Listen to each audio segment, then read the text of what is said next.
it's Ellen. I just want to kind of start off by saying that I am really sorry that I haven't managed to upload a video this week. I has been like changing my hair and doing people shit. I know what you're thinking, people shit is very rare for me. But no, yeah, seriously, Jodie stayed with me for like a week and it was very fun. Anyway, I missed you guys. Like, I know it's only been like a week, but I still missed you guys. Forever a sad YouTuber. Anyway, yes, hello. Today I'm going to be telling you guys some slightly serious and also slightly sarcastic life lessons which I have learned, I guess, and I feel like sharing. If you know me and you watch my videos on the regular, you probably know that I explain most things in a very sarcastic manner. Unless I'm talking about really serious stuff, that is. And some of the things I will be talking about today definitely fall into that category. Hurting yourself is honestly the most damaging and unproductive way to deal with your problems. Honestly, it may seem like hurting yourself is a release of pain, but in reality all it ever does is make you hurt more and make you crave that outlet every time something goes wrong. Though if I must say, this is different to different people, because some people, they can't actually control it. So please keep that in mind when you specifically have a friend that self-harms, because they might not actually be able to control their actions and they may have a psychiatric disorder you don't know about yet. Everybody does it for different reasons. Some do it as like an outlet or a coping strategy. Some people do it as self-punishment. Some people simply feel worthless. Some people do it because they don't want to live. And some people do it for none of the above reasons. Either way, there's one thing that all of those reasons have in common, which is that logically, maybe not emotionally, but logically, all engaging in self-destructive behaviours does is make you hate yourself even more. It makes hating yourself, hurting yourself, feel normal. In fact, it doesn't even become normal, it becomes a necessity. Something that you have to do, otherwise you feel like you will just fall apart and not be able to cope. Something that you will not be able to live without. For whatever reason that you do it or you're thinking about doing it, I can promise you one thing, it will more than likely take over your life. Self-harm 90% of the time is a symptom to a mental disorder or a psychiatric illness. So if you're having thoughts about hurting yourself, thinking about hurting yourself, crying all the time, feeling down, hearing things, having flashbacks, or feeling anything to the absolute extreme, then the chances are that you probably need psychological help. Even more so if you are suffering from suicidal thoughts and self-harm thoughts. Those things need attention, otherwise they won't get better or go away. If you are struggling with these kinds of things and feeling suicidal and things like that, please do not do anything to hurt yourself. I absolutely promise you that it's completely counterproductive. And coming from somebody that's been there 1,000 times over, I know that it will not help anything whatsoever, except for make things worse. Obviously, I cannot physically stop you. However, what I can say is that self-harming does nothing but adds to the pain and gives you more stressful shit inside of your head. Self-harming is not an escape.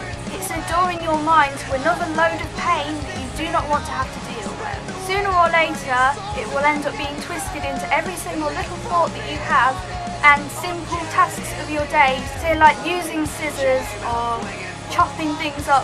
Those kinds of tasks will be an absolute nightmare to do once you are plagued with those kinds of thoughts. Every single thing that you see will turn into a harmful object. Everything you see will be another way to self-destruct. And I promise you now that you do not want to get into that cycle. If I had the ability to go back and tell myself what exactly I knew now, I would have a lot to say. Of course, it's a very complicated subject which I will address a lot more in the future and in future videos. However, this is not solely what this video is about, so I'm going to get on to the next thing, instead of going on yet another mental health rant. If you are not a bitchy person, never try to out-bitch a bitch.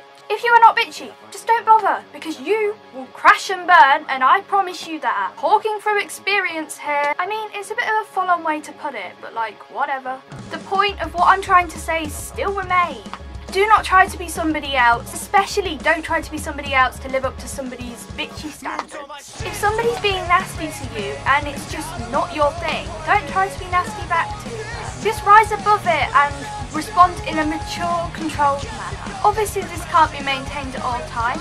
As people being people, we all have some shape or form of anger issues. Well, I know that I do anyway. But what I'm saying, if somebody is being really bitchy and just genuinely unkind towards you, turning people against you, trying to put you down for who you are, being rude, basically if somebody is bullying you, don't try to out-bitch them, because I promise you it won't work. You cannot out-bitch a bitch if you are not a bitch. If you are genuinely a nice person and you don't like being nasty to others, then you will stand no chance against somebody that does. Beat them with logic and valid points, as a lot of the time logic and valid points is something that they don't actually have. As a lot of the time logic and valid points is something that they don't actually have. They are generally ganging up on people and trying to find like teensy tiny excuses to have a go at you and be mean.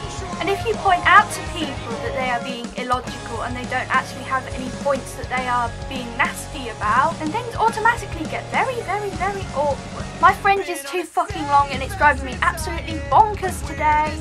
I know, I'll just sort of twist you up here like this.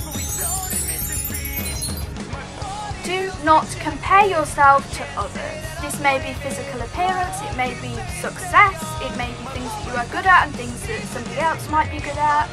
But do not compare yourself to anybody else. Measure your worth and yourself against yourself, because that's who you are and nobody else should have to consider. But honestly, you should never base your beauty upon comparison. Base your beauty upon yourself. Things that you see as positive things and things that you see as negative things, they all come together and they make a person called you.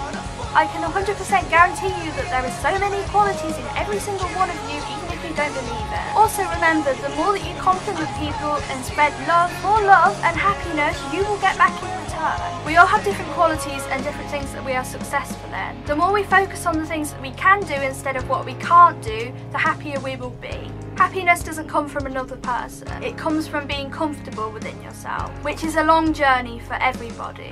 But anyway, I have been talking for quite some time now, and I apologise for that. And I also like this jumper. I hope you all have a lovely day, and I will see you guys super shortly. Mwah!